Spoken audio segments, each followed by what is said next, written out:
Welcome, ladies and gentlemen, to the next episode of Buried Treasures. I am JudgeSpektre. Today I take a look at The Thing. The Thing is the video game based after the film of the same name, the John Carpenter horror film, which released in 1982, and this game was released in 2002, 20 years apart. John Carpenter himself has gone on record as stating that you can consider The Thing video game the sequel to the film, which was never made.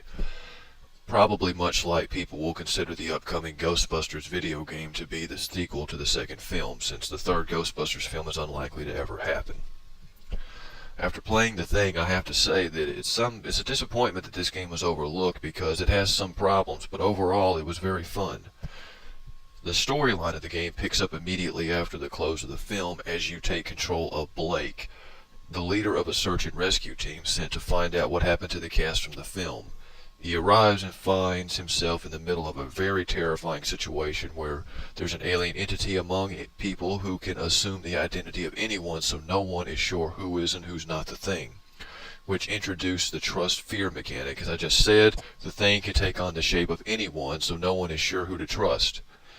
And the trust-fear mechanic is basically gaining people's trust so that they'll work with you and help you complete your objectives. Now, this sounds like a pretty interesting concept. Unfortunately, it's pretty simple as it boils down to just giving them weapons, ammo, and health and such to get them to trust you. So there's not a lot to it, which is disappointing because I thought that with that concept they had a lot of room to do things, but they really just didn't do it. On the other side of the gameplay, it's the kind of game where you're always shooting at something, like an action horror kind of a video game. It does have a few scary moments here and there, but it's more or less action straight through and through, and it's pretty fun.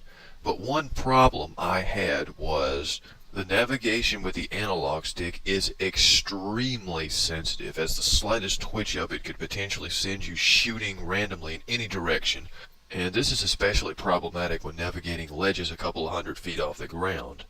It's very frustrating to climb all the way up there, get 2 inches away from finishing, only to make a slight twitch of the analog stick and then plummet to your death. So the navigation is slippery at best, but it's more or less serviceable. All in all, with the soundtrack, the voice acting being pretty okay, the gameplay holding up pretty well despite some navigation problems, and a storyline which complements the film pretty well, I'd say The Thing is a very worthwhile experience.